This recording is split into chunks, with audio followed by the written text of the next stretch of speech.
So, Suicide Squad Kill the Justice League. First things first, let's talk about the elephant in the room. The eagle-eyed of you out there may have spotted a familiar face in the first part of the Suicide Squad Insider. That's me. Ping, just hiding away in the middle there. So I can confirm I am part of a small group of content creators that played the game prior to the alpha tech test, and I have been working with Rocksteady and the team to provide feedback. I am under NDA, so I cannot give you any of my opinions on the game, but that's not why we're here. You didn't click on this video to hear my opinions, you clicked to hear everything we currently know about Suicide Squad Kill the Justice League. So let's get into it, starting with, well, what is it? Suicide Squad Kill the Justice League is a live service open world third-person shooter set 5 years after the events of Batman Arkham Knight, featuring its own original story where the squad will be tasked with taking down the Earth's greatest DC heroes. The game is being developed by Rocksteady and published by Warner Bros Games and is set to release on the 2nd of Feb 2024 on PlayStation 5, Xbox Series S and X, Steam and the Epic Store. You will be able to play solo or with up to 4 players on the same platform, or using crossplay. Suicide Squad will also have cross progression, which is fantastic but will always need a always online connection to play. Hey, Suicide Squad!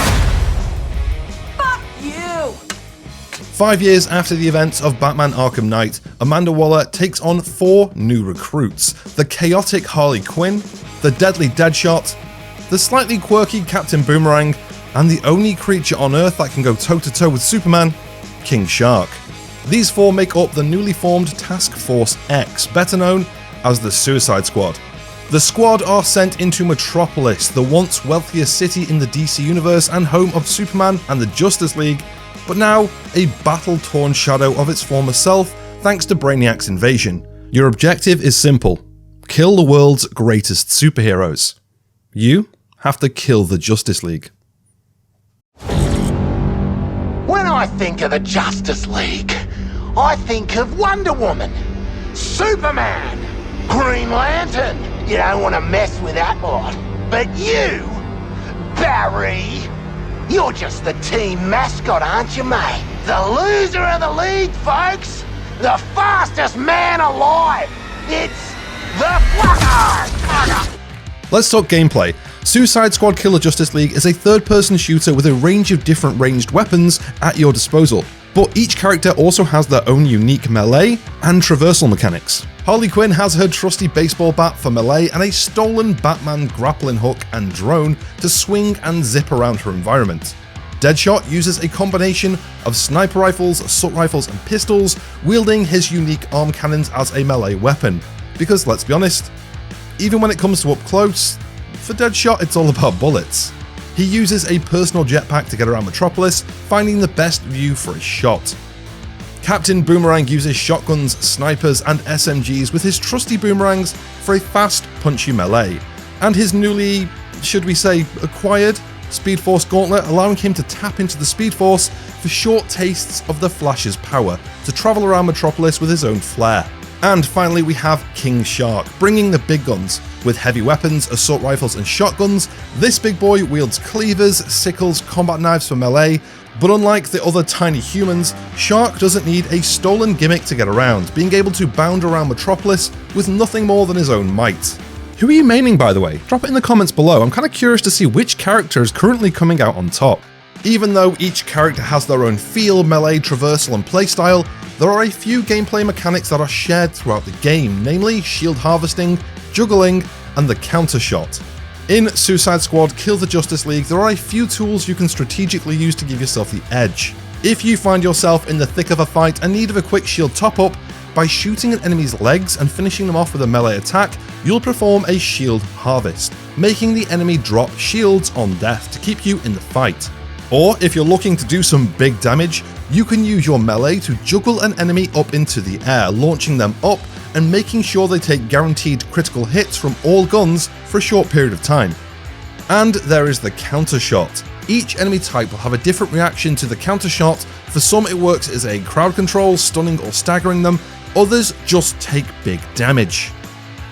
These are all tools in your arsenal as you try to take on some of the larger than life heroes from the DC universe. Green Lantern, Batman, Superman and more in epic boss battles. Before we move on to monetization, why not give this video a like and subscribe if you're enjoying it? It's much appreciated.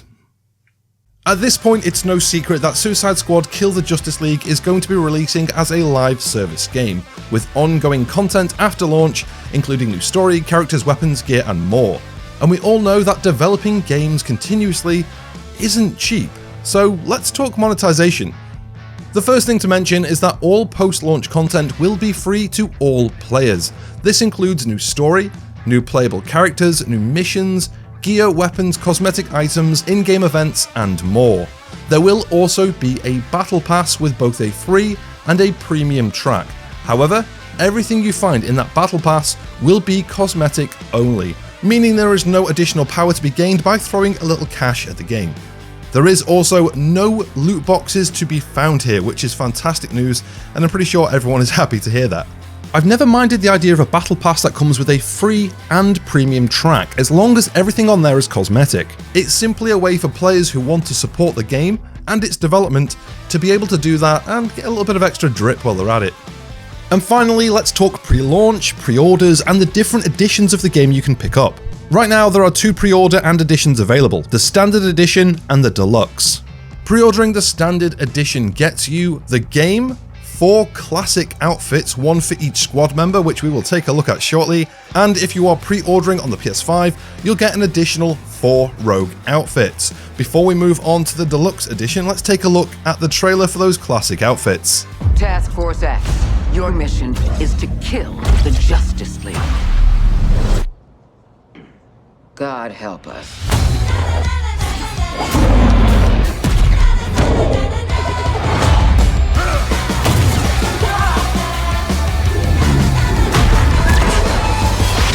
You all finished with the fashion show?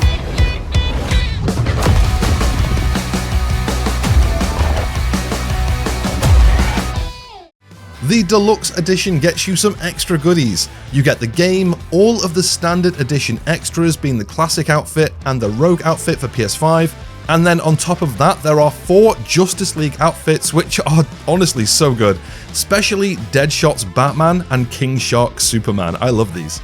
Then there are 3 Black Mask themed Notorious weapons, a pistol, sniper and heavy weapon, 4 Squad gold themed weapon dolls, 1 for each member, 4 no shade colour outfit swatches, 1 for each member, and up to 72 hours early access to the game. So that's a good chunk more with the Deluxe Edition, especially if you're a fan of in-game fashion and getting some more outfits and accessories. But if you're just looking to play the game, the Standard Edition does come with those classic outfits and the game, which really is all you need to have fun. And with that, that is everything we currently know about Suicide Squad Kill the Justice League. I'm obviously pretty invested in this game and I'm looking forward to launch. If you are too, I'll be covering this game pretty heavily pre and post launch, so make sure you subscribe so you don't miss out. Have a great day, and I'll catch you in the next one.